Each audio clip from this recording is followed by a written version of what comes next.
O nosso princípio é o seguinte: a communicatio idiomatum é negada pelos protestantes. Onde é que eu vejo isto? Os protestantes, eles têm uma sanha anti-idolátrica. Esse é o problema deles, né? Ou seja, de um lado isso é bom, porque, claro, os profetas eram contra os ídolos. O que é a idolatria? É quando eu vejo que tem uma pessoa colocando uma criatura e transformando ele em criador. Qual é a dinâmica de criador e de criatura? A gente vê no Antigo Testamento com toda clareza. Eu sou criatura porque eu sou o barro. Deus me modela. Não é? Então, quem é o oleiro? Deus. Sou modelado por Ele. Eu devo ser, a mim, criatura, cabe a plasticidade, cabe, né, a maleabilidade na mão do oleiro para que ele faça a obra dele. Ele faz e eu sou realizado. É essa a dinâmica correta. Qual é a dinâmica da idolatria? A dinâmica da idolatria é o inverso. O homem se arroga, não é, o direito de criador e ele então pega o barro e modela um Deus. Veja, aqui é o homem que está fazendo o ídolo, o Deus. Então, os profetas no Antigo Testamento, anti-idolátricos, eles denunciavam muito adequadamente isto. Vocês estão adorando a obra de suas próprias mãos. Qual é a acusação básica dos protestantes para com os católicos? É que nós católicos, não é? Pegando lá o argumento da analogia entes de Karl Barth, que nós católicos modelamos um Deus, nós somos o oleiro idólatra, que modela um Deus, mas não com as mãos, fazendo imagenzinhas. Pior do que isso, com a mente fazendo uma imagem divina, através da analogia entes. Portanto, o catolicismo é fundamentalmente idólatra. Esta é a sanha anti-idolátrica dos protestantes. Esta sanha anti-idolátrica dos protestantes, porém, vai longe demais. Por quê? Porque eles fazem bem de combater a idolatria. Só que eles combatem tanto qualquer cheiro de criatura colocada no lugar do Criador, que eles, inclusive, terminam usando esse princípio devorador dentro da própria cristologia, sem que eles notem, Não estou dizendo que eles estão fazendo isso de caso pensado, mas é que uma vez que você coloca o vírus no corpo, ele vai comendo tudo, entendeu? Ele vai comendo tudo. Então, uma vez que você introjetou na teologia esse princípio aqui, esta mania aqui, então você vai agora e aplica tudo. Ora, quando eu olho para o Cristo, eu vejo que eu tenho a divindade e a humanidade. O Cristo é humano e é divino. Não é isso? Ele é uma única pessoa divina. Mas o que acontece? Esta divindade, ela é criador. Mas aí eu olho e pergunto, e esta humanidade? Puxa vida, essa humanidade foi criada. É um corpo e uma alma que foram criados. E então o víruszinho anti-idolátrico vai lá e diz, já sei, vamos devorar isso daqui e vamos fazer um parênteses e não adorar o Cristo na carne. Ora, ao fazer isso, o que é que você está fazendo? Você está negando a communicatio idiomatum, ou seja, a comunicação das propriedades, ou seja, que a única pessoa, a união hipostática de uma pessoa em duas naturezas, faz com que as propriedades se comuniquem. Então, a adoração que eu devo à pessoa divina, aqui, ela pode ser representada na pessoa humana. E não somente isso. Nós vimos ontem uma coisa importantíssima e interessante, que Santo Tomás, na sua reflexão teológica, interessante como a igreja, ela vai amadurecendo, né? Se alguém quiser ver uma belíssima manifestação de evolução do dogma ortodoxa, católica, aqui nós temos um exemplo claríssimo. Os santos padres lá atrás viram communicatio idiomatum. Aí passam os séculos, aí vem São João Damasceno e fala o Cristo como instrumento.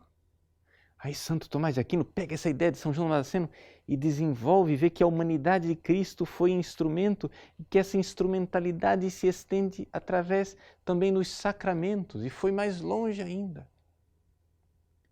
E hoje nós vamos mais longe ainda. Hoje nós vamos ver como o Papa Pio XII é o cara.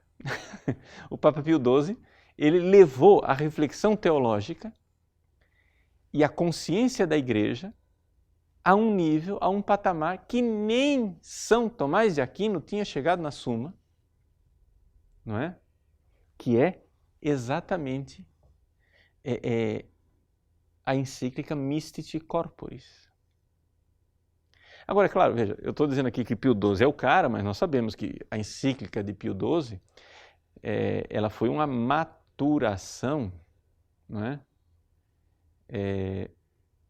Que foi acontecendo de vários teólogos, entre os quais famosos teólogos o nosso brasileiro, né? O padre Penido, ou, por exemplo, o padre Sebastião Tromp, né, jesuíta, que foi um grande perito no Concílio Vaticano II, que influenciou imensamente dentro da Lumen Gentium. Então a gente sabe que tem esses grandes teólogos que ajudaram, né? E Pio XII, então, fez a Mystici Corporis. Mas eu quero hoje, na aula de hoje, mostrar para vocês a grandeza da Mystici Corporis, como ela fala, ainda de forma mais profunda do que Santo Tomás, essa realidade da humanidade de Cristo, para a gente começar a enxergar a relação entre Cristo e a Igreja. Por quê? E aí vocês vão começar a reconhecer a crise protestante, porque a crise protestante, historicamente, ela começou com uma crise eclesiológica. Não é? Num tratado da eclesiologia, ou da antropologia teológica, se você quiser, que é a graça santificante, mas é a graça santificante que opera no homem e opera na igreja como um todo. E foi ao negar a graça santificante num homem que se negou também a operação da graça santificante na igreja como um todo, que fez com que Lutero começasse a ver na igreja uma criação humana. Que a igreja de Cristo verdadeiramente era a igreja invisível e a igreja humana era uma criação, visível era uma criação humana. Mas já estamos indo longe demais com as nossas conclusões. Eu vou devagar, tá? Eu estou indo devagar. Algumas pessoas estão reclamando, padre, está devagar demais. Mas, gente, nós estamos dando um curso, é aula, você não tem paciência? Então, fazer o quê, né? Para algumas pessoas está rápido demais, então tenha calma, deixa eu falar devagar, tá? Nós somos uma comunidade, não é só você que está tendo aula. Então, vamos lá. Então, o Santo Tomás de Aquino, ele nos mostrou que o quê? Que Deus poderia nos salvar de várias maneiras, mas ele escolheu nos salvar usando a divina humanidade de Cristo, né?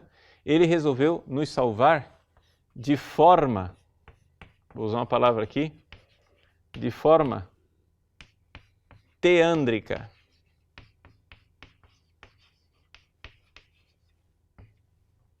Ou seja, Deus, querendo nos salvar, Ele poderia ter decretado nossa salvação simplesmente, mas Ele não quis. Ele quis se fazer homem. Ele quis assumir uma humanidade para que a humanidade que aprontou o pecado participasse também da solução da coisa. Então a humanidade de Cristo é importante. Onde é que para você não perder a noção de onde é que nós estamos indo, o problema é aqui, ó. A idolatria, a sanha anti-idolátrica dos protestantes, né? aplica os vírusinhos dela na humanidade de Cristo. A gente chega lá, calma. Como é que Deus quis nos salvar? De forma teândrica, de tal forma que a humanidade de Cristo, na linguagem de Santo Tomás de Aquino, ela é um instrumento próprio, unido, inteligente e livre. 4 características: próprio, unido, inteligente e livre. E aqui, então, estamos entendendo, né, que nós somos salvos. Sim, o agente principal da salvação é Deus, mas há uma humanidade, ou seja, há uma realidade criada. Uma realidade que nós não chamamos de criatura, porque o Cristo não pode ser chamado de criatura, mas que foi criada. Essa realidade criada, ela age como salvadora, de tal forma que Deus quis nos salvar, tendo lá uma humanidade que morreu na cruz, que mereceu a salvação, os méritos do Redentor na cruz, a obra de uma humanidade, Lutero. Não foi só a fé, a obra de uma humanidade nos salvou, a humanidade do Cristo. A obra de uma humanidade nos salvou. E Ele morrendo na cruz, então, inicia a salvação. E o que é a salvação? Não é? A salvação é o quê? É a participação no sobrenatural.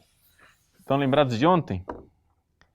Sobrenatural é aquilo que não é mineral, não é vegetal, não é animal, não é angélico, não é nada disso, não é humano, não foi criado. O sobrenatural é divino. Como é que o sobrenatural entra no mundo? Entra no mundo assim, veja. Deus, Pai, enviou no mundo o Espírito Santo. E o Espírito Santo, não é? Ele ungiu, por isso ele é chamado de Cristo, e eu uso a palavra Cristo o tempo todo, não sei se vocês notaram, que eu uso Cristo, Cristo, Cristo, Cristo, Cristo. Ele ungiu o Filho, mas o Filho feito homem. Então ele ungiu o Cristo em plenitude, de tal forma que o Cristo cabeça, de sua abundância plena, ele agora é aquele cálice cheio, transbordante, que vai enchendo os outros cálices. Né? Não tem aquela pirâmide, o pessoal às vezes faz isso, se vê em festas luxuosas de casamento, uma pirâmide de taças, né? Aí você vai e enche a taça de cima, e da taça de cima vai transbordando, aí enche as taças de baixo, que vai transbordando e enchendo as de baixo, e assim vai, e assim por diante. Então, o Cristo, de sua abundância, Ele preenche a igreja do Espírito Santo. E é aqui uma coisa que a gente perde de vista teologicamente. Senhor pentecostal, saiba, o Espírito Santo não é derramado em você diretamente. O Espírito Santo é derramado na humanidade de Cristo. E se você não for tocado por esta humanidade, você não recebe o Espírito Santo. Você depende de um ser humano, que é Deus que se fez homem, uma ação teândrica, para receber o Espírito Santo. De tal forma que nós podemos usar aquela comparação do Salmo, né? Ecce quam bonum et quam iucundum fratres habitare in unum, né? Como é bom, como é agradável os irmãos habitarem juntos, né? É sicutolium descendum super barbam Aaron. O óleo vai descendo sobre a barba de Arão, e vai descendo até a orla das suas vestes. Então, pode imaginar isso. Arão aqui, né, é simbolicamente o Cristo.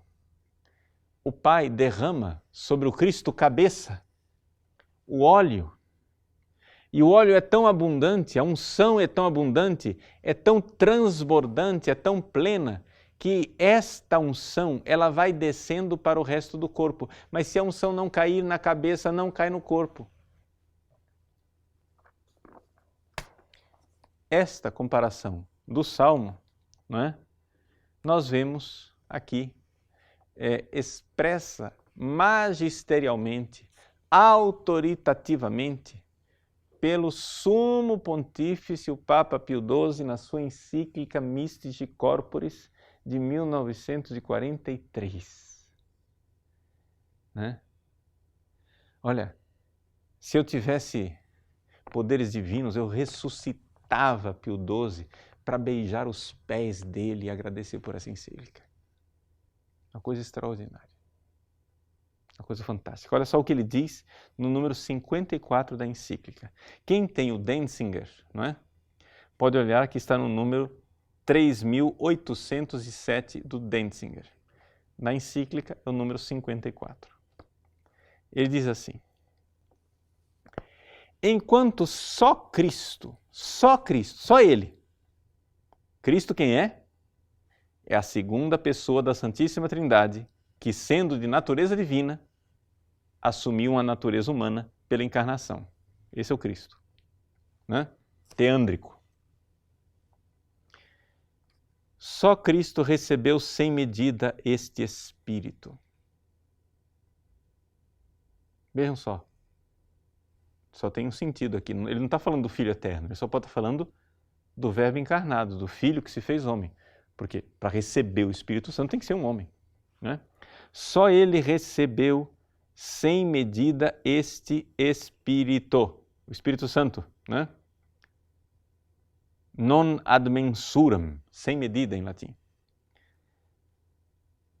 Aos membros do corpo místico, ele é repartido somente em participação da plenitude de Cristo e na medida em que ele o quer dar.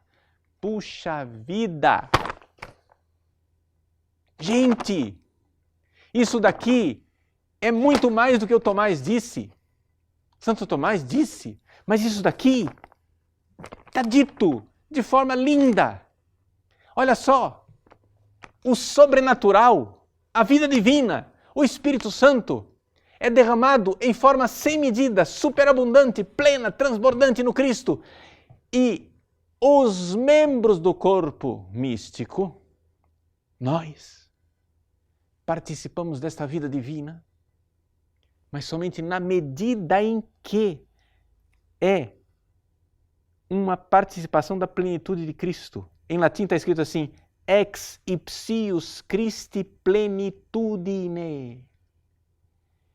É ex, sai, jorra, brota, origem. De onde vem o seu Espírito? De onde vem o Espírito Santo? Jorra da plenitude de Cristo. O óleo descendo pela barba de Arão.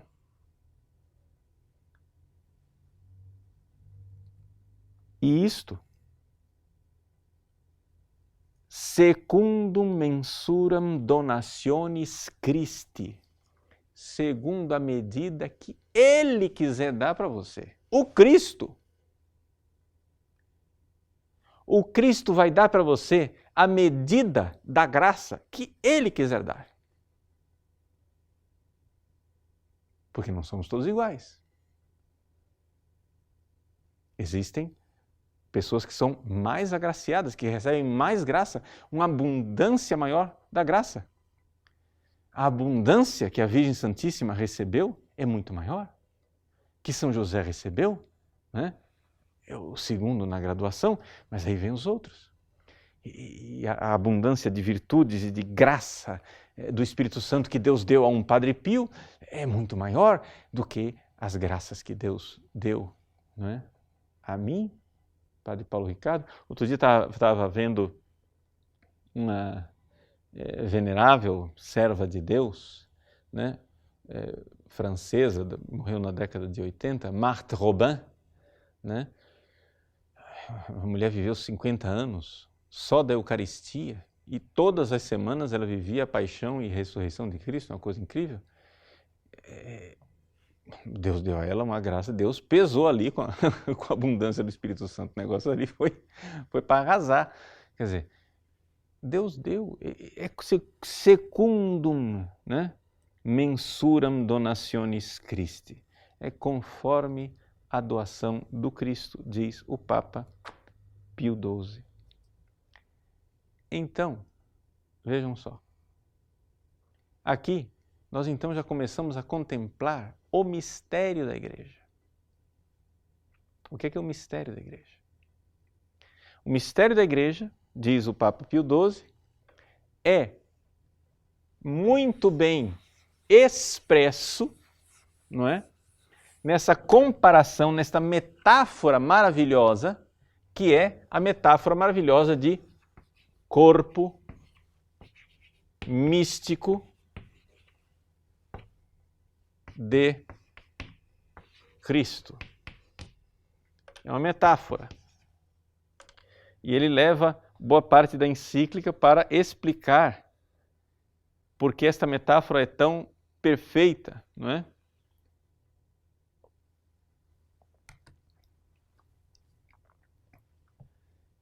Por que esta... Primeiro, por que ela é tão importante, essa metáfora que está aqui?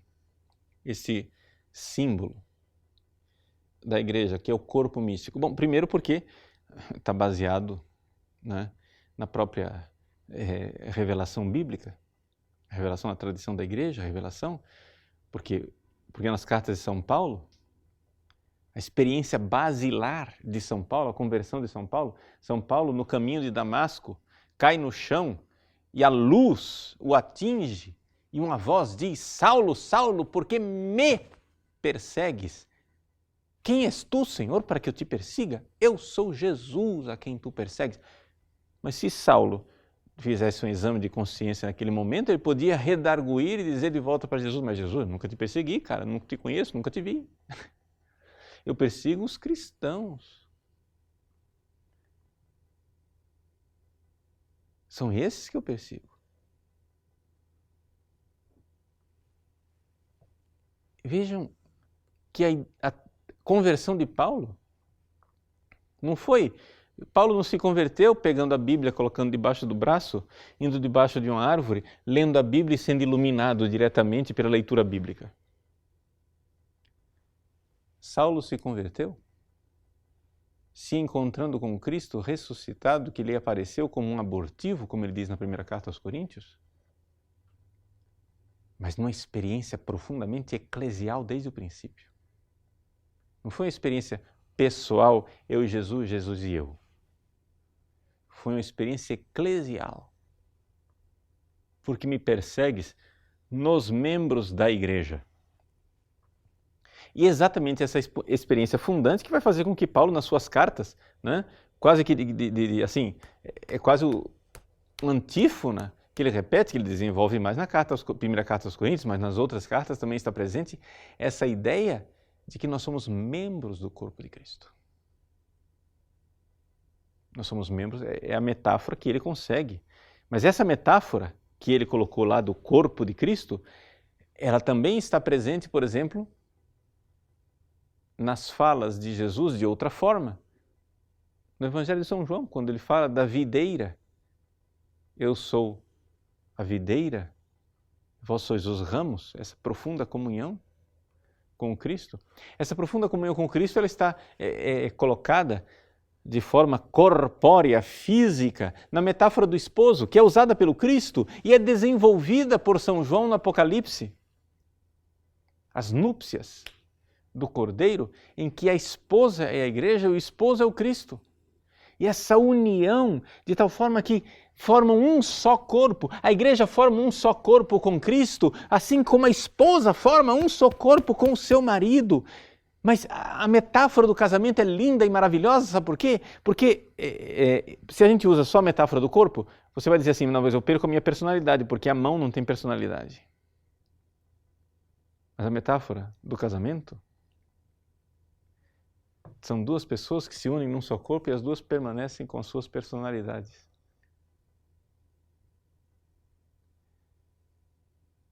É maravilhoso isso. Então, assim, a gente vê Eu poderia passar a noite aqui citando versículos bíblicos, não é difícil encontrá-los. Eu posso depois dizer para o pessoal que vai preparar a transcrição dessa aula que prepare aí uma lista, um catatal de citações, não é? Para mostrar, gente, é um negócio tão óbvio na Bíblia que a igreja é o corpo de Cristo, não é?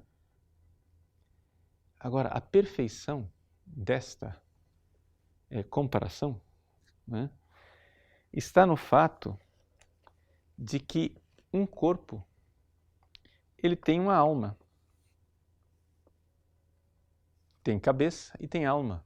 A cabeça é o Cristo, os membros somos nós, a alma é o Espírito Santo. E aqui que está a beleza dessa... eu não sei, vocês hoje, sei lá, não sei se já jantou, né? Já jantou? Pelo menos almoçou. O que é que você comeu no almoço? Vamos supor que você tenha comido no almoço, hoje é quinta, né? Hoje não é sexta-feira não, né? Então todo mundo pode ter comido carne, não tem problema nenhum. Você comeu um bife, tá? No almoço, muito bem. Aquele bife é de uma vaca. Aquela vaca não é filha da sua mãe.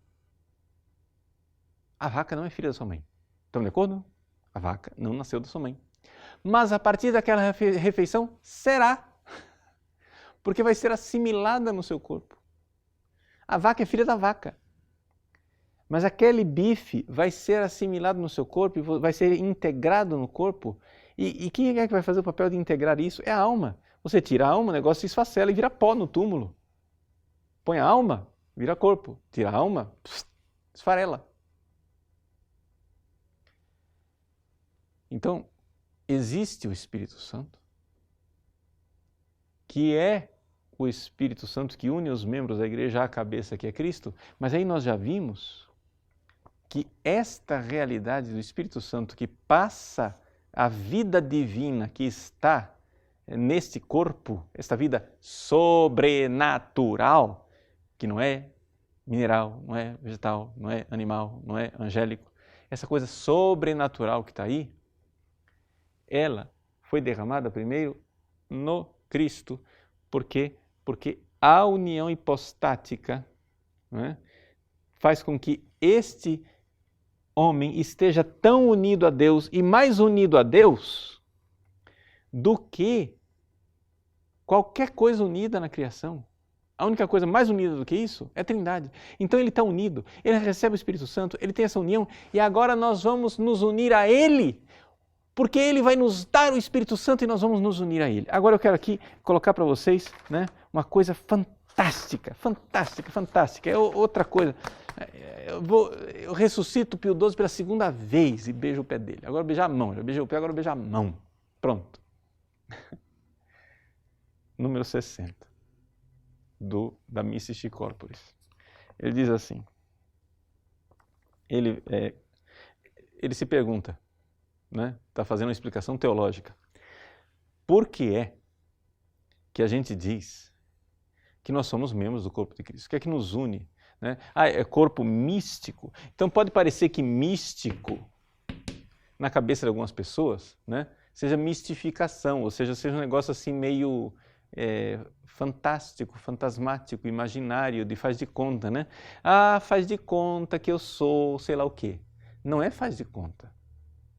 Místico aqui é um negócio muito mais sério do que faz de conta, porque veja só, quando eu falo de uma unidade,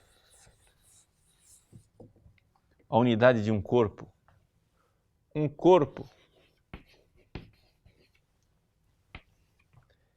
né, ele pode ter, citados aqui pelo Papa Pio XII, 3 tipos de unidade.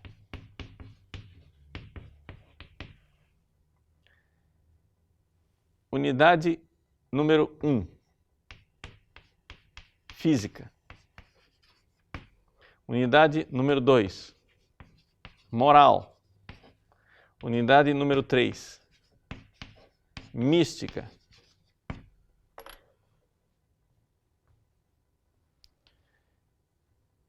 Qual é a unidade física? Bom, a unidade física é a unidade que tem o seu dedo que é unido com a sua mão. Ok? Minha orelha né? Está unida aqui, faz parte desse corpo. Qual é a unidade moral? Bom, unidade moral é o seguinte, se a igreja fosse uma agremiação humana, simplesmente, como acham os protestantes, ela teria uma unidade que vem da causa final, da finalidade. Nós estamos unidos aqui e fazemos parte de uma agremiação porque nós temos o mesmo propósito, né? Por exemplo, sei lá, o Flamengo, né, é uma agremiação desportiva com finalidades, enfim, uma agremiação de seres humanos com finalidade esportiva, não é? Já o Corinthians é uma agremiação humana com finalidade sofredora, né? Mas qual é uma empresa? É uma agremiação humana com finalidade, sei lá, de ganhar dinheiro, prestar um serviço, sei lá qual é a finalidade. Ora, a igreja poderia ser simplesmente definida como uma agremiação humana com a finalidade de levar as almas para o céu, de salvar as pessoas, sei lá como é que você chama, você vai descrever isso daí. Mas não é somente isso, diz Pio XII. Nós não somos membros do corpo de Cristo simplesmente por uma unidade moral.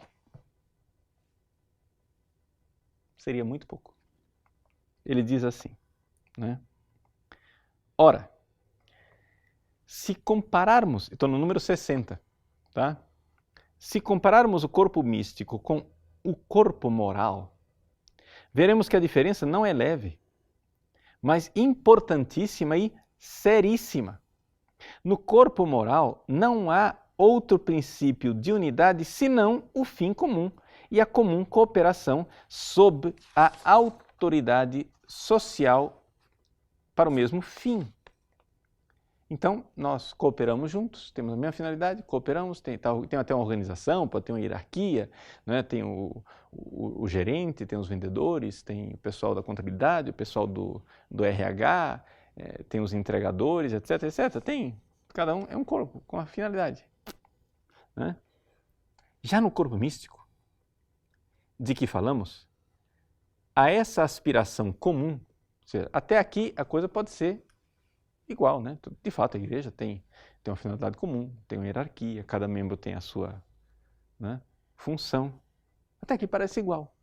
Ou seja, a igreja teria, então, uma unidade moral. Mas ela é muito mais. Sabe por quê? Já no corpo místico de que falamos, a esta aspiração comum se junta outro princípio interno. Que princípio interno é esse? O sobrenatural. A vida sobrenatural, Lutero. Você não entendeu o sobrenatural, Lutero. O seu problema psicológico, o seu drama pessoal com o pecado, que você não entendia a vida de santidade e a vida sobrenatural, Lutero. Oh, tadinho do Lutero. Ó aqui, ó, seguinte. O sobrenatural existe na igreja. Depois nós vamos ver que isso existe no indivíduo, em cada membro da igreja. A vida sobrenatural. Mas veja, no corpo místico existe o quê? Um outro princípio interno realmente existente e ativo, tanto em toda a contextura, ou seja, no corpo inteiro, como em cada uma de suas partes. Então, eu sou batizado. Ora, quando eu sou batizado, isso nós iremos ver depois com detalhes, mas por enquanto, deixa eu dizer isso para vocês. Quando eu sou batizado, é criado em mim um organismo sobrenatural. Ou seja, um organismo. É isso mesmo, você entendeu a palavra organismo? Quer dizer o seguinte, não tem só esse organismo físico aqui. Esse organismo físico, né, ele tem algumas coisas. Esse organismo humano, natural, ele tem algumas coisas que são minerais, algumas coisas que são vegetais, algumas coisas que são animais, algumas coisas que são angélicas, está tudo junto, amarrado num saco, isso aqui é o natural. Mas o natural não vai nunca participar da vida divina. Para participar da vida divina é necessário que Deus transponha um abismo enorme, se faça homem, cheio do Espírito Santo, me toque e me faça parte do corpo dele, criando em mim um organismo sobrenatural. Esse organismo sobrenatural, ele existe em mim. E esse organismo sobrenatural não existe somente em mim enquanto indivíduo, mas existe em toda a contextura da igreja, né? Diz Pio XII, todo o organismo da igreja. E tão excelente esse princípio interno, tão excelente que por si mesmo, atenção agora vem um lindo, é agora que eu beijo a mão de Pio XII, tão excelente por si mesmo que supera imensamente todos os vínculos de unidade que unem o corpo, quer físico, quer moral. Deixou no chinelo. Isso quer dizer o seguinte, meu querido, deixa eu dizer para você.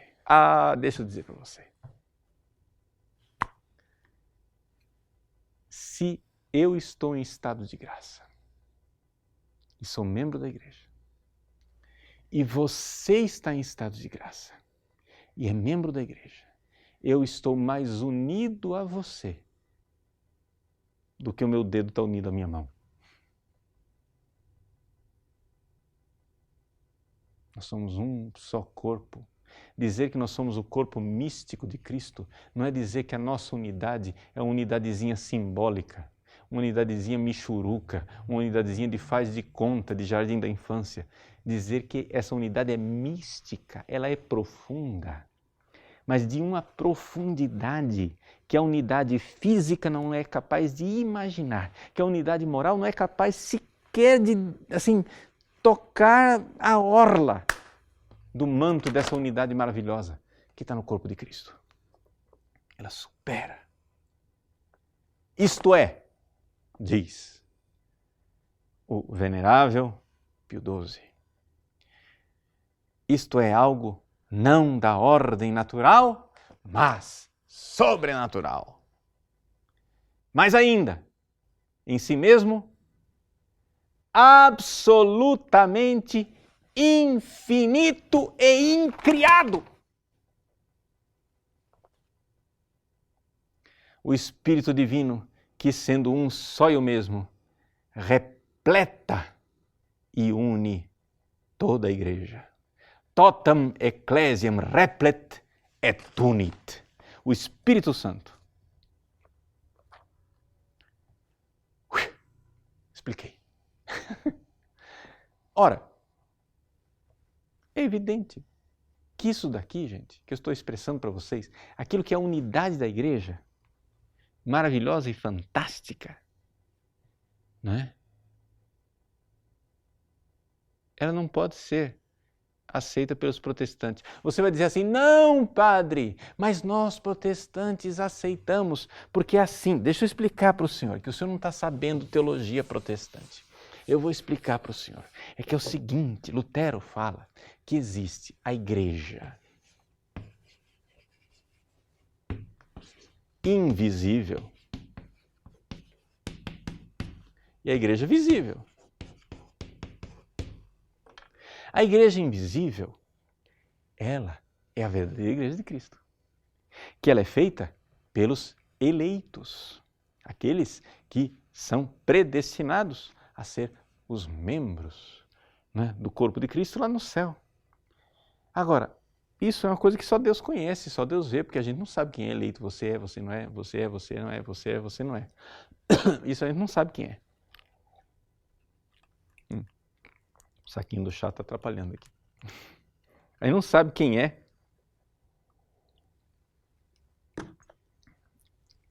Quem são os membros dessa igreja de eleitos? Porque isso é invisível. Agora existe o quê? Existem as organizações humanas, né? As nossas igrejas são organizações humanas. E eu digo, não. Sabe por quê? Porque corpo é visível. Como é que vai ser um corpo invisível? A igreja, corpo de Cristo, ela é visível aqui na história. Não é? era visível, era identificável, porque Jesus deixou 12 apóstolos. Me explica lá, por favor. Me explique o que é que Jesus fez quando ele escolheu os 12 apóstolos. Né? Os teólogos protestantes modernos e liberais, eles dizem, Jesus não inventou nenhuma igreja, ele pregou o reino de Deus e a igreja foi invenção humana. E por que ele escolheu os 12 apóstolos? Ou seja, a escolha dos 12 apóstolos é um dos fatos históricos incontestáveis do Novo Testamento, que até mesmo o pessoal, os historiadores históricos, os leitores e exegetas históricos críticos da Bíblia, mais críticos, admitem a historicidade. Porque, por exemplo, o Joaquim Jeremias não tem dúvida nenhuma que a escolha dos 12 foi um ato de Jesus histórico. O Jesus histórico escolheu os 12. Ora, o que é que Jesus histórico fez quando escolheu os 12?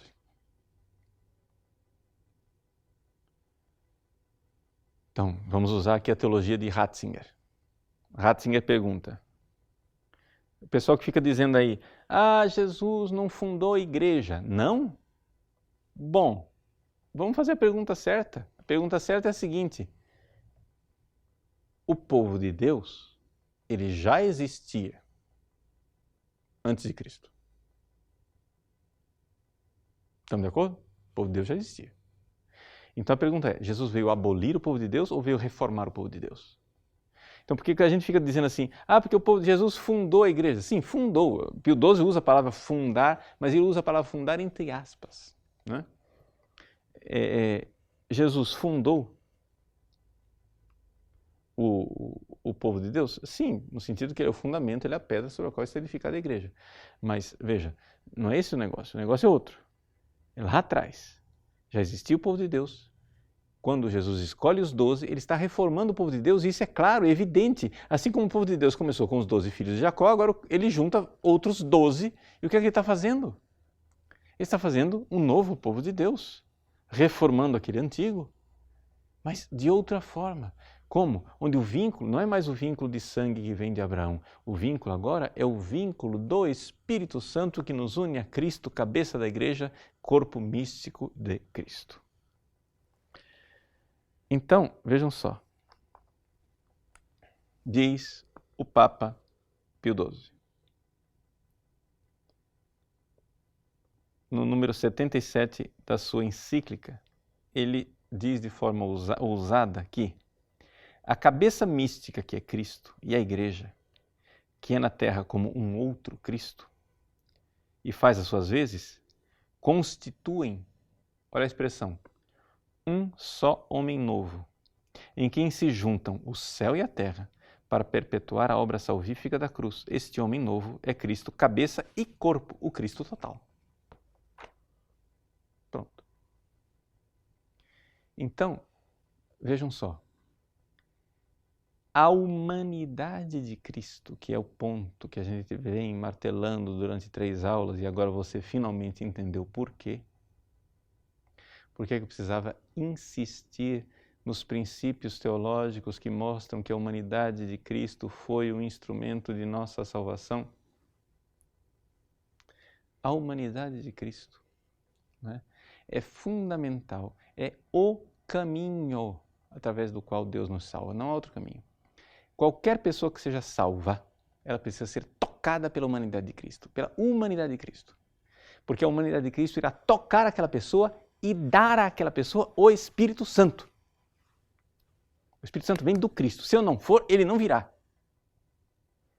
Então, o Espírito Santo, o Cristo toca naquela pessoa e dá o Espírito Santo. E então aquela pessoa, tocada pelo Cristo, por exemplo, no sacramento do batismo, se torna membro do corpo de Cristo.